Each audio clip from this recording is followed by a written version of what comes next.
अस्सलाम वालेकुम dear students. आज हम O2 के पहले चैप्टर एक्सक्रीशन को डिस्कस करेंगे।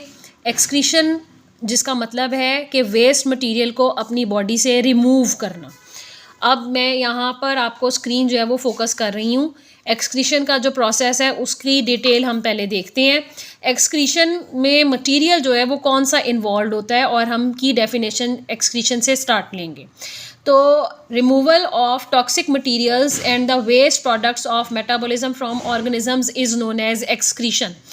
मेनली एक्सक्रीशन में वो तमाम हार्मफुल सब्सटेंसेस को आप अपनी बॉडी से निकालते हैं जो कि मेटाबॉलिज्म के प्रोसेस के दौरान आपके जिस्म में रह जाते हैं, बनते हैं और ये आपकी बॉडी के लिए नीडेड नहीं है और ये आपकी बॉडी के लिए इनफैक्ट हार्मफुल है। तो इनको अपनी बॉडी से रिमूव करना जो है वो कहलाता है एक्सक्रीशन। अब एक्सक्रीटरी जो मटेरियल है वो वेस्ट की शक्ल में आपकी बॉडी में रह जाता है और ये टॉक्सिक भी होता है। इसकी दो यानी कि खासियतें हैं, it is waste as well as it is toxic. अच्छा, अब एक्सक्रीटरी वेस्ट में बहुत सारे वेस्ट आ जाते हैं, बहुत सारे ऐसे प्रोडक्ट्स जो केमिकल रिएक्शंस के दौरान बनते हैं, एक्स्ट्रा वाटर जो कि आपकी बॉडी को रिक्वायर्ड नहीं होता और बहुत सारे आयंस और मिनरल्स जो कि आपकी डाइट से बच जाते हैं, यानी इनको आपको मज़ीद इस्तेमाल करने की ज़रूरत नहीं पड़ती। और आपकी बॉडी में काम करने वाले कुछ स्ट्रक्चर्स जिनको हम हार्मोन्स कहते हैं जो कि केमिकल मैसेंजर्स होते हैं, ये कहलाते हैं और इनकी रिमूवल भी एक्सक्रीशन कहलाती है। अच्छा, इसके अलावा अगर आप बीमार हैं और आपने कोई ड्रग ली है, वो ड्रग आपकी जिस्म में आपकी डिज़ीज़ को कंट्रोल करने में हेल्प आउट करती है, अपना इफ़ेक्ट दिखाती है, तो उस ड्रग से पैदा होने वाले जो सब्सटेंसेस हैं या वो ड्रग जो बच गई है वो भी आपके जिस्म से अब उसको रिमूव करना ज़रूरी है क्योंकि वो भी आपके लिए एक किस्म का वेस्ट है।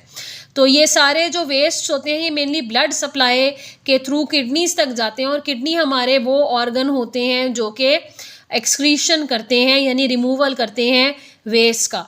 इसके अलावा हम जो सब्जियां और फल खाते हैं उनके ऊपर पाए जाने वाले पेस्टिसाइड्स, केमिकल्स जो कि पेस्ट को, इंसेक्ट्स को मारने के लिए इस्तेमाल होते हैं, वो भी हमारी बॉडी में जाते हैं। कुछ पॉइजनस केमिकल्स भी बनते हैं जो कि हमारी बॉडी में होने वाले रिएक्शंस के नतीजे में बनते हैं, इनको भी आपने जो है वो रिमूव करना होता है, इसका भी ज़रूरी होता है रिमूवल। अच्छा, अब यहाँ पर हम चैप्टर के हिस्से में इस तरफ दाएं तरफ अगर हम देखें तो हम बात कर रहे हैं अब कुछ डिटेल्स की। कार्बन डाइऑक्साइड एक ऐसा गैस है जो कि आप सांस लेने के दौरान थोड़ी सी अपने जिस्म में निकालते हैं। कार्बन डाइऑक्साइड एक वेस्ट की शक्ल में भी आपकी बॉडी में बनती है और फिर सांस लेने के दौरान आप ऑक्सीजन और कार्बन डाइऑक्साइड और नाइट्रोजन को अंदर लेकर आते हैं। ऑक्सीजन जो है वो तो इस्तेमाल हो जाती है, नाइट्रोजन आपकी बॉडी में बिल्कुल इस्तेमाल नहीं होती और कार्बन डाइऑक्साइड आपकी बॉडी के बहुत सारे केमिकल रिएक्शंस में बन रही होती है। तो कार्बन डाइऑक्साइड और नाइट्रोजन ये भी वेस्ट होता है और ये भी आपकी बॉडी से सांस लेने के दौरान बाहर निकल जाता है और ये काम करता है आपके लंग्स। इसके अलावा हम जो प्रोटीन्स खाते हैं वो अमाइनो एसिड्स पर ब्रेक डाउन हो जाती है। Amino acids are the building blocks of proteins. तो जो अमाइनो एसिड्स बच जाते हैं, हजम हो जाते हैं, उनको नए तरीके से जोड़कर नई प्रोटीन्स हमारी बॉडी सिंथेसाइज करती है। उसके बावजूद कुछ अमाइनो एसिड्स हमारी बॉडी में बच जाते हैं तो हमारा लिवर क्या करता है, उसके अमाइनो ग्रुप को रिमूव कर देता है। जब उसके अमाइनो ग्रुप को रिमूव कर देता है तो अमाइनो एसिड नहीं रहता और इस प्रोसेस को हम कहते हैं डीएमिनेशन। इसके अलावा हमारा लिवर हमारे लिए बहुत अहम रोल प्ले करता है। ये डिटॉक्सिफिकेशन करता है, ये ड्रग्स को, ये केमिकल्स के हार्मफुल इम्पैक्ट को हमारी बॉडी से रिमूव करता है और इसके अलावा ये ग्लूकोज को सिंथेसाइज करके ग्लाइकोजन की फॉर्म में हमारी बॉडी में स्टोर करके रखता है और ये यूरिया प्रोडक्शन भी करता है जो कि एक वेस्ट है और ये एक ऐसा वेस्ट है जिसमें नाइट्रोजन कॉन्टेंट बहुत ज़्यादा होता है। तो जो नाइट्रोजन कंटेंट है हमारी बॉडी में बनने वाला वो यूरिया की शक्ल में हो, यूरिक एसिड की शक्ल में हो, तो अल्टीमेटली इस जो वेस्ट कंटेनिंग सारा ब्लड है इसको हमारे जो मेन एक्सक्रीटरी ऑर्गन है जिसे हम किडनीज कहते हैं उसके थ्रू उसकी तरफ ब्लड सप्लाई को भेजा जाता है और किडनी मेनली यूरिन बनाकर इस नाइट्रोजनस वेस्ट को हमारे जिस्म से खारिज करती है। तो हमारी बॉडी में वेस्ट जो है वो कई तरह का होता है। डाइजेस्टिव वेस्ट जो खुराक हजम करने के बाद होता है, ये फीकल मटीरियल की शक्ल में एनस से खारिज होता है। लेकिन जो किडनीज एक्सक्रीट करती हैं वो नाइट्रोजन कंटेनिंग वेस्ट होता है, इसीलिए इसे नाइट्रोजनस वेस्ट प्रोडक्ट भी कहते हैं। इसमें नाइट्रोजन किसी भी शक्ल में हो सकता है। अच्छा, अब इसके बाद आपके जो हार्मोन्स हैं ये आपको पता है कि ख़ास किस्म के ग्लैंड से मिलकर बनते हैं और इन ग्लैंड्स का नाम है एंडोक्राइन ग्लैंड। इनको एंडोक्राइन ग्लैंड्स इसलिए कहते हैं क्योंकि इनकी डक्ट नहीं होती, इनकी किसी किस्म की नाली नहीं है, जिसकी वजह से ये अपना जो सारा केमिकल मैसेंजर हार्मोन की शक्ल में सिंथेसाइज करते हैं उसको डायरेक्ट ब्लड सप्लाई के अंदर भेज देते हैं। कई तरह के हार्मोन आपके जिस्म में बनते हैं, जिसमें से एक का जिक्र यहाँ आपकी बुक में किया गया है, जैसे कि एड्रीनालिन जो है इसका जिक्र किया गया है। ये आपकी हार्ट बीट को तेज़ करता है, बहुत सारे काम आपसे करवाता है, आपकी बॉडी में स्ट्रेस को कंट्रोल करता है। और ये और भी ऐसे हार्मोन्स हैं जो कि आपकी बॉडी में इनफैक्ट यूरिन प्रोडक्शन को और जो वेस्ट निकलने का प्रोसेस है उसको भी कंट्रोल करते हैं। तो नाइट्रोजन कंटेनिंग जो वेस्ट प्रोडक्ट हैं, जो एक्स्ट्रा आइंस हैं और जो वो हार्मोन्स हैं जो कि अपना काम सर अंजाम दे चुके हैं और इनकी हमारी बॉडी को मज़ीद ज़रूरत नहीं है, इनको आपकी किडनीज एक ख़ास किस्म का मटीरियल बनाकर एक्सक्रीट करती है जिसे हम कहते हैं यूरिन। अब हम चलते हैं लेक्चर के अगले हिस्से की तरफ।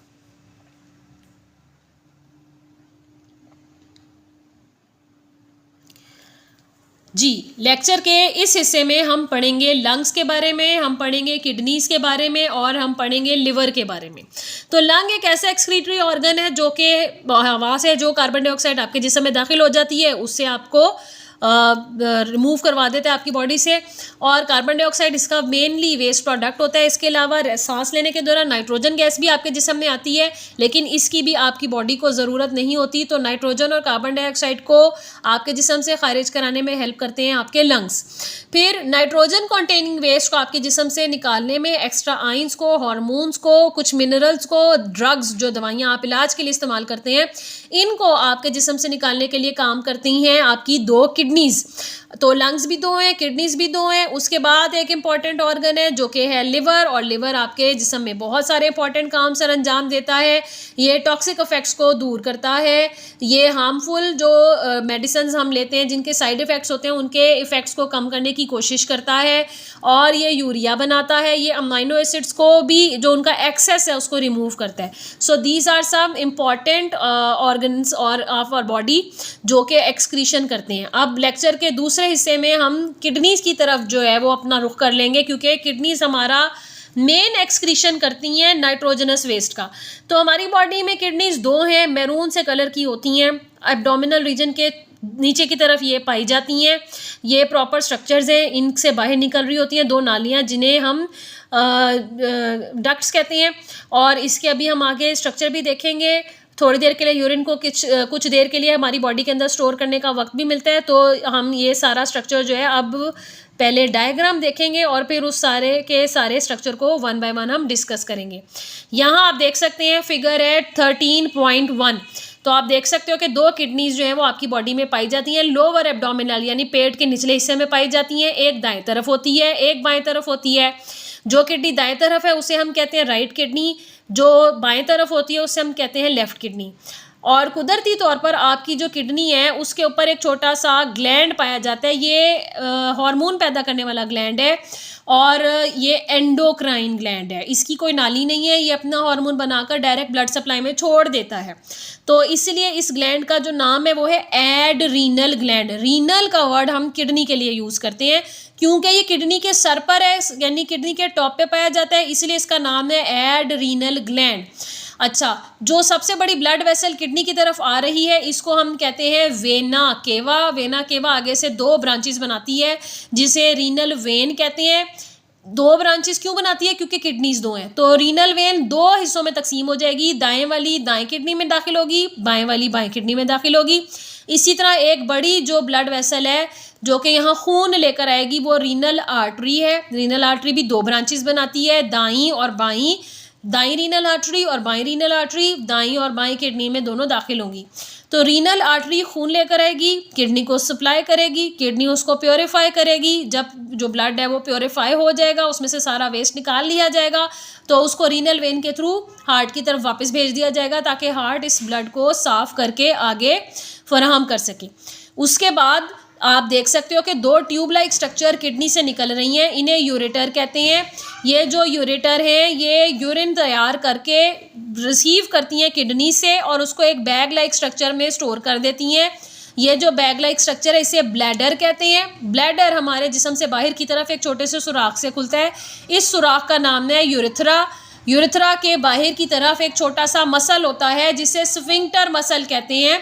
स्फिंक्टर मसल कंट्रोल करता है, यूरिन को एक्सपेल करने में हेल्प आउट करता है, और ये जब यूरिनरी ब्लैडर यूरिन से भर जाता है तो ये यूरिन को एक्सपेल आउट करने में हेल्प करता है। So this is the overall structure of our system, excretory system जिसे हम कहते हैं। उम्मीद है कि यहाँ तक हमने लेक्चर जितना भी पढ़ा है आपको समझ में आ गया होगा।